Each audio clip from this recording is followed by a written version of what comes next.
What's going on, everybody? And I hope you're enjoying your Saturday early afternoon so far. This is MYG Jeffy T85 here, and I'm just going to talk about the New York Mets in the last couple of games that they played. Obviously, the first two games they played of the Major League Baseball season, where they won their opening day matchup against the Miami Marlins by the final score of 5-3, and then they lost last night's matchup by the final score of 2-1, and they are split 1-1 right now with a couple of more matchups against Miami with Tylor Megill on the mound today for the New York Mets. Now, first I'm going to start out with the first game the New York Mets played, and that was against the Miami Marlins. That was the game they won 5-3. And to me, this game was all about Brandon Nimmo. This was the Brandon Nimmo game for the New York Mets. Nimmo found a way to get 3 RBIs in this game, including knocking in a big-time double to knock in both McNeil and Lindor in order to help out this team going forward. Nimmo was terrific. And he also managed to at least get another walk, too.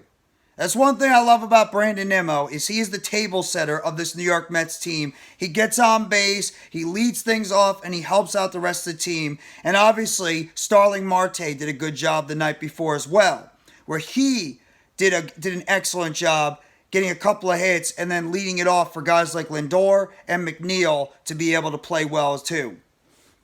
Alonso had a rough day at the office in his first game. He struck out once. Didn't have a hit in the game. He did walk at least once as well. Canna didn't do much. Vogelback didn't do much. Escobar had a tough time at the beginning of the play. Same thing with Omar Narvaez. But for the most part, Max Scherzer actually had a pretty strong beginning of his game, but then he started to let up towards that fifth inning, and that's eventually when he got pulled after 6 innings pitched, where he gave up 4 hits, 3 runs, 3 earned runs, and 2 walks, along with 6 Ks, and he gave up that home run to Cooper for the Miami Marlins. But at least the Mets were able to do enough, and David Robertson was able to come out, strike out a couple of people on the side, and be able to finish out the game, and the Mets were able to pick up that opening day win, which was a good win for them overall, thankfully. But then we get to their next game, and this is where the New York Mets offense just pretty much went to sleep. The Mets offense was not good at all against the Miami Marlins. And it's a shame because David Peterson, who is taking over right now for the New York Mets in that starting rotation for Jose Quintana, who's out obviously until at least July or August, Peterson had a good game. Peterson pitched very well. In 5 innings, he had 5 Ks and he only walked 1 batter. And he gave up only 1 earned run in this entire game. That's it, that home run to Jorge Soler. That's all he did in this entire game. The problem is, the New York Mets bats absolutely went to sleep. They went quiet the entire game, and the Mets only had 4 hits last night in that game against Miami, where it was only really a Pete Alonso home run, a couple of Starling Marte hits, and a double by Daniel Vogelback that really did any damage for this New York Mets team offensively. Brandon Nimmo had a walk, but he went 0 for 3 from the plate. Francisco Lindor had a couple of walks, but 2 strikeouts, 0 for 2 from the plate with 2 strikeouts and 2 walks. Pete Alonso, he had 1 hit, and that was that home run late in the game for the New York Mets. Mark Canha has struck out twice, 0 for 3. He started off 0 for 6 so far in his season. Escobar went 0 for 3 with a strikeout last night. Tommy Pham, who played in left field last night, he had no hits. He went 0 for 2. Luis Guillorme didn't have a hit. Tomas Nido went 0 for 2 with 2 strikeouts. Vogelback did have a hit in that pitch hit, like I mentioned. He came into the game later and had a pitch hit. Omar Narvaez, he didn't have anything at all. He pretty much walked in the game last night. And the Miami Marlins ended up winning the game 2-1. Solid pitching matchup for both sides. Luzardo pretty much set the Mets down for 5 2/3 innings, 5 strikeouts. He did walk 4 batters though. But he was able to stop the Mets in their rallies throughout the entire game last night. And this is the toughest part about this game, is that the Mets offense went ice cold. And I can't even blame the pitching. Curtis ended up giving up a home run to Chisholm in the game, which pretty much hurt this team. Chisholm hit a home run in the 8th, and that's pretty much what sealed the Mets' fate.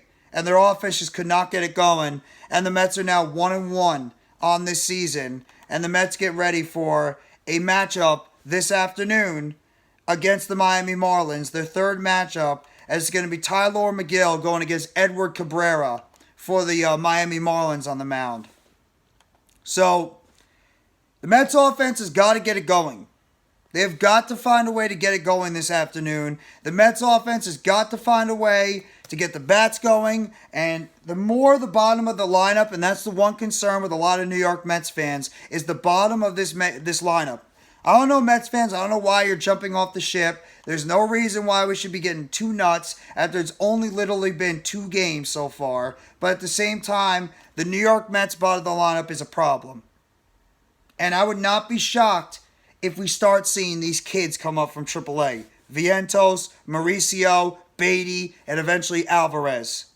Because the Mets offense needs an injection of hitting to this lineup. And Beatty, Vientos, and Mauricio were all hitting in the minor leagues. They're all hitting in spring training.